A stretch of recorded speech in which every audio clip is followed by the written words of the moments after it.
gonna do this little polish. This, I was doing some rub and buff, homemade rub and buff.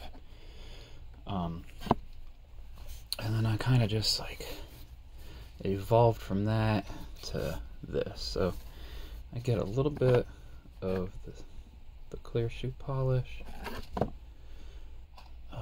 the kiwi conditioning oil, put some of that on the brush, and then I use that to push the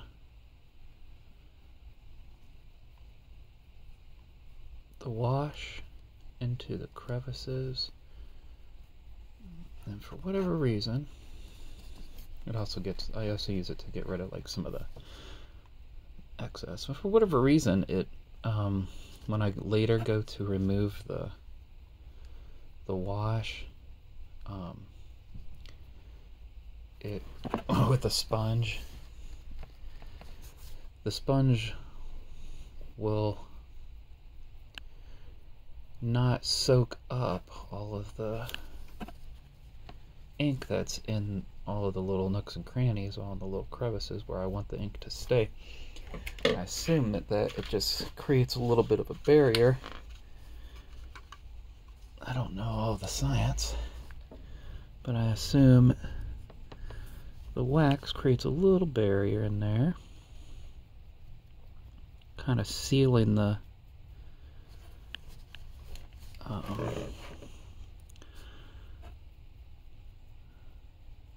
wash, the ink, and the crevices. Because otherwise, when I go later to remove the excess ink, a lot of it will get soaked up into the sponge. I'll try to get my lighting right here. And that kind of defeats the purpose. So I do this little step here. It does a few things. It removes some of the excess, especially in the places where I can't get the sponge, in the little teeny little crevices. And this will remove that excess. It removes a lot of the excess from the flat areas. And I can just wipe it off. I just wipe it off on here as I go. And then it also creates a little bit of a seal, I'm guessing. So that when I wipe the rest of it off, the rest of the excess, the sponge won't soak up the ink from the little crevices or crevasses, again, depending on where you are in the world. Okay, so that one's done. Alright. So I was talking before about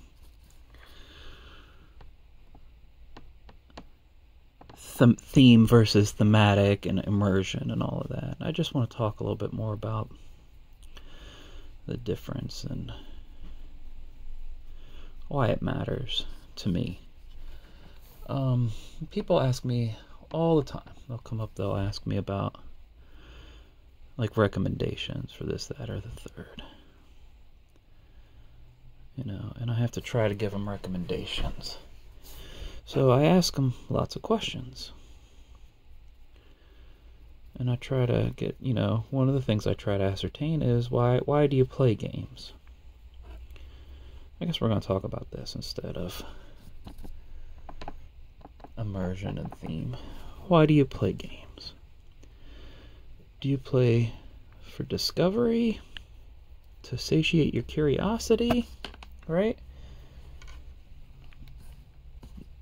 Do you play for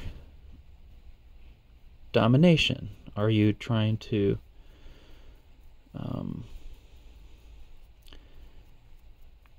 flex your competitive muscles? When someone says, "Oh, I play for fun," I'm like, well, that can mean a lot of different things to a lot of people. Fun for some people is satiating their curiosity, solving a puzzle, working together, coming up with like organic stories and moments, and some it's just winning, baby. Like they're fun. Like if they're not winning, they're just not having fun. But not everybody is like that.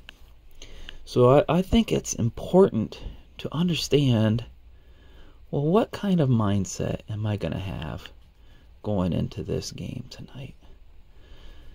And I think there are two, and I think a great game night, or any particular game, everybody is flowing between the two, somewhere on the continuum. And the two mindsets are competitive slash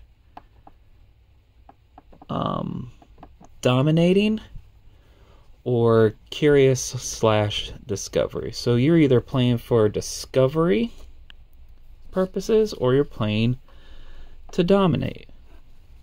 If you like C's instead of D's, you're either playing for curiosity reasons or for competitive reasons. And like I said, those can shift in one game. Like you might start out in discovery and then be like, hey, wait, I think I can win this game, and I've never won this game before. I'm going to play this last couple rounds really competitively. I'm going to lock in and hate draft, or, get into combat, or do something to make sure that I secure this victory. And the reason I say it's important is because if you've got 3 people playing a game, and 2 people are in discovery mode, and another person is in dominance mode in mindset, and it's not gonna end up as good an experience as if everybody was in the same mindset. If everybody was in competitive mindset, or if everybody was in curiosity mindset. It's just always going to end up better if everyone's in the same mindset, or if everyone understands that there's going to be a flow in between the mindsets. But if someone comes in and they're just dead set for ret, and they're in dominance mindset the whole game, and nobody else is, it's going to be frustrating. It's going to be frustrating for everybody involved, not just the people in non-competitive. It's going to be frustrating for the competitive person too, because they want to get, a lot of times that the competitive mindset is more focused, it's more quiet, it's about the game and respecting the game, and a lot of times the discovery maybe isn't. Also, another time, it's if you're teaching a game and you know it really well, and you're teaching people who are just learning about the game, if you went in with a total domination mindset the whole time, it's not going to be any fun. I mean, unless you're a complete sociopath and you enjoy beating up on like children and stuff and taking children's lunch money and candy. Like if that's your thing, then I guess you could have fun with it, but there's a darn good chance that you're going to just obliterate people that you're teaching. So for the gaming group, I try to tell people, when you teach a game, if you're playing, the best case scenario is you're not playing the game as you teach it. You're teaching a group, and you're just teaching. But if you're teaching and playing, try to have a discovery mindset. Try to go into something, like play it a totally different way if you can. I understand some games you just can't. I get it. Maybe you're the one who needs the win, and some games you just can't, and it's hard. Or that the group you're teaching is not going to have a problem figuring it out. And you never win anyway, so maybe this is your chance. There's lots of reasons I get it. But typically, when you teach a game, if you want people to play with you again, you don't want to just absolutely dominate them. So teach it, try a totally different thing than you've ever done before. And come at it in a discovery mindset. Maybe you'll find a whole new way to play the game, but you'll definitely at least give the other people a chance to be in the game competitively.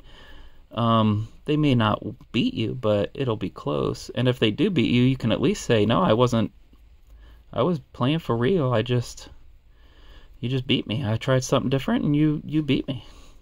And that's cool too, because then they get to feel like their win isn't lessened. Okay, so I've taken the time. I used the conditioning oil to kind of push around the excess and get it all into the crevices. It'll help seal it when I wipe it off later with a little sponge, a little makeup sponge. Yeah,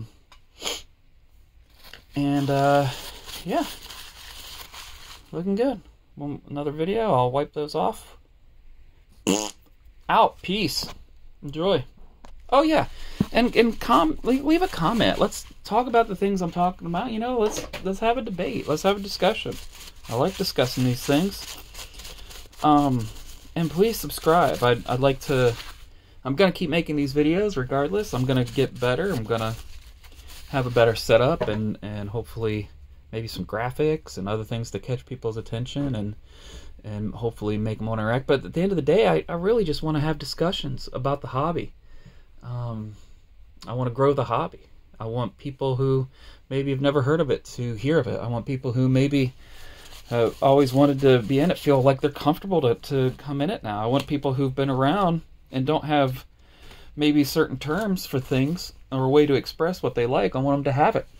I want people to be able to do paint, maybe paint they never thought they could paint. And I want them to be able to paint. I want to have just a total hobby system that it's approachable and it's for everybody. And the more people who interact with us, the more people who subscribe and share and all of that, the better a chance that we're gonna get it out there and let people see what we have to offer. Okay, everybody, have a good one. Peace.